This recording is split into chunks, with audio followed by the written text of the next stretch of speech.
muchachos, bienvenidos. Hace mucho que no los veía por acá. Hemos estado viajando. Yo también. Pero como si no te vi salir de la biblioteca. ¿Y por qué debería de haber salido de la biblioteca? Y bueno, uno para viajar tiene que... está bien. ¿Te cuento para qué vinimos? Ya sé, están analizando el Quijote como obra precursora de la literatura moderna. ¿Y cómo te enteraste cuando no saliste para viajar? No, me avisaron ustedes que venían para eso. Gracias. Vamos a ver.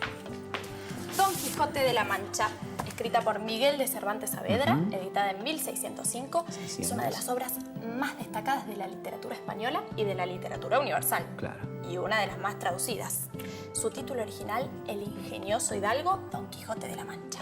Les doy la información que tengo sobre el Quijote.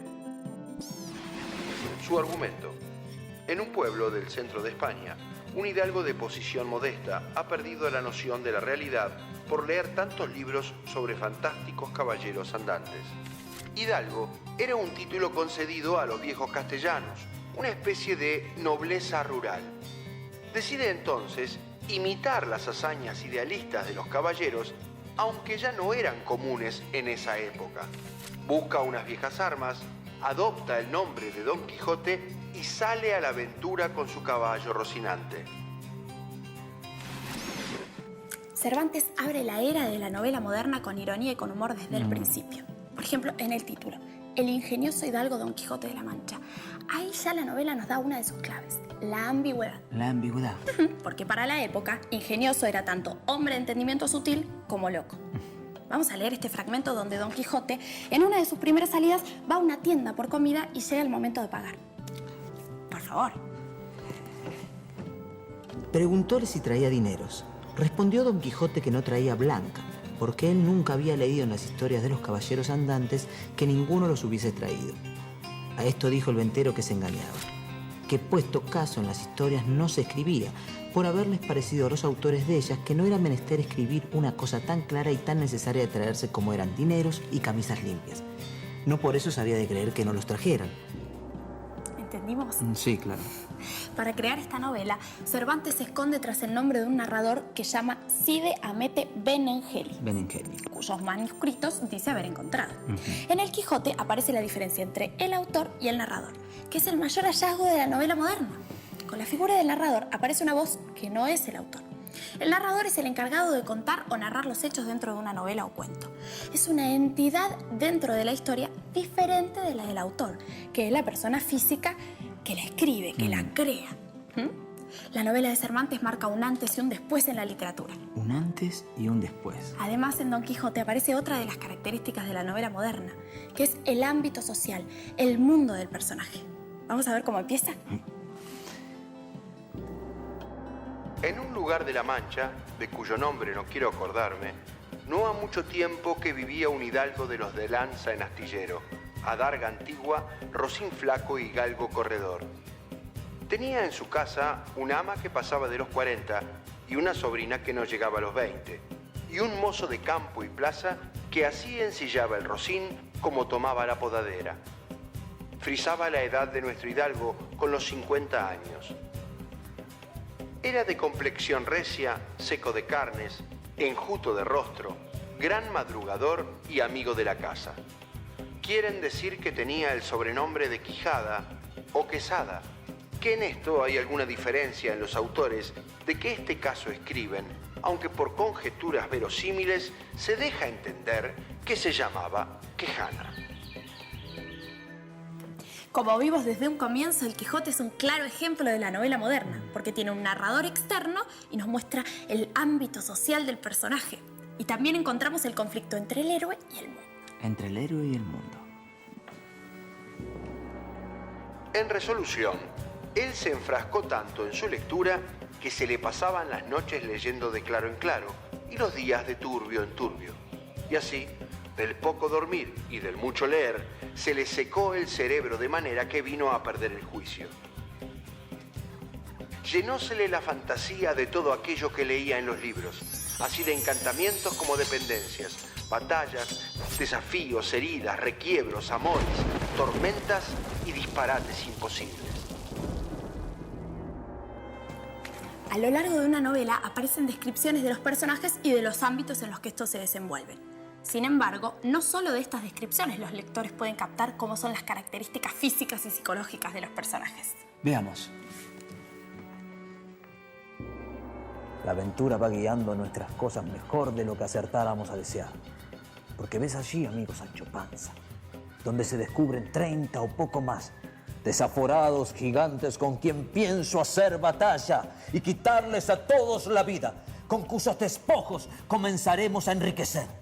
Que esta es una buena guerra y es gran servicio de Dios quitar tan mala simiente de sobre la faz de la tierra. ¿Qué gigantes? Aquellos que allí ves, de los brazos largos, que lo suelen tener algunos de casi 2 leguas. Mire vuestra merced que aquello que allí parecen gigantes no son más que molinos de viento. Y lo que en ellos parecen brazos son las aspas que, movidas por el viento, hacen andar la piedra del molino. Son sus acciones y sus palabras a lo largo de la novela lo que nos muestran verdaderamente a los personajes.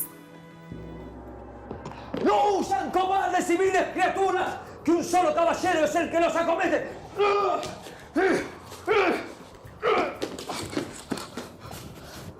¡Eran molinos! No, eran gigantes. Pero un mago maligno los transformó en molinos. La novela le da gran importancia al diálogo. Don Quijote y su escudero conversan todo el tiempo y el encuentro de los personajes, la convivencia genera diálogo y el diálogo nos permite ver qué piensan, escuchar sus voces, ver qué sienten los personajes. Si Don Quijote no hablara, si solamente escuchásemos la voz del narrador, jamás hubiésemos conocido su alma. Exactamente. Veamos un ejemplo. Sí. La libertad, Sancho, es uno de los más preciosos dones que a los hombres dieron los cielos. Con ella no pueden igualarse los tesoros que encierra la tierra ni el mar encubre. Por la libertad, así como por la honra, se puede y debe aventurar la vida. Y por el contrario, el cautiverio es el mayor mal que puede venir a los hombres.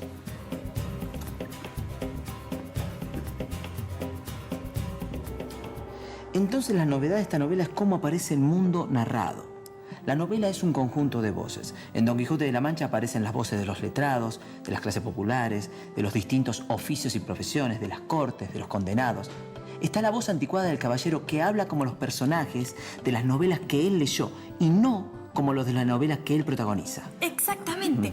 Acá de lo que nos damos cuenta es que en una novela conviven varias historias. La del personaje protagonista, que empieza en el capítulo 1 y termina al final del último. Y otras breves que pueden empezar en un capítulo y terminar en el mismo, o bien retomarse más adelante. Como la historia de Sancho, quien se convierte en gobernador de una ínsula. Exactamente, es un ejemplo perfecto. ¿Lo buscamos? Acá está. Al llegar a las puertas de la villa, que era cercada, salió el regimiento del pueblo a recibirle. Tocaron las campanas y todos los vecinos dieron muestra de general alegría. Y con mucha pompa le llevaron a la iglesia mayor a dar gracias a Dios. Y luego, con algunas ridículas ceremonias, le entregaron las llaves del pueblo y le admitieron por perpetuo gobernador de la ínsula Barataria. El traje, las barbas, la gordura y pequeñez del nuevo gobernador tenía admirada a toda la gente. La cantidad de historias y situaciones que se viven a lo largo de la novela son increíbles. Está claro que esta la distingue. El lector entra en un mundo de la novela, vive en sus historias y se compenetra. La novela, al ser extensa, da tiempo a los lectores de encariñarse con los personajes, con los buenos, y odiar a los enemigos del protagonista. Da tiempo, en fin, de adueñarse de la historia y vivir en otros mundos. Exactamente. Por ejemplo, en este caso, las peripecias que se generan por las locuras de Don Quijote hacen que el lector pueda vivir diversos episodios, tan divertidos como patéticos. Esta novela rompe con la novela de caballería. Nos muestra un personaje frágil que en su locura vive en otra realidad y que con su condición de loco encuentra la fuerza para luchar contra las injusticias. Y al final llega distinto y transformado, por las aventuras, por los viajes, por haber vivido lo que vivió. Me dio ganas de volver a leer El Quijote, me parece sumamente interesante. Lo cual no me sorprende para nada. ¿Por qué? No, por nada grave. Cosas de ratón de biblioteca. Claro. Y de Dulcinea no hablamos nada. El amor de Don Quijote, Dulcinea del Toboso. Don Quijote la describe como una joven sin igual y sin par belleza, emperatriz de la Mancha. ¿Y se queda con ella? No, solo existe en su imaginación. Para la novela de caballería funciona como el ideal cortés del amor, donde el caballero se pone al servicio de su doncella.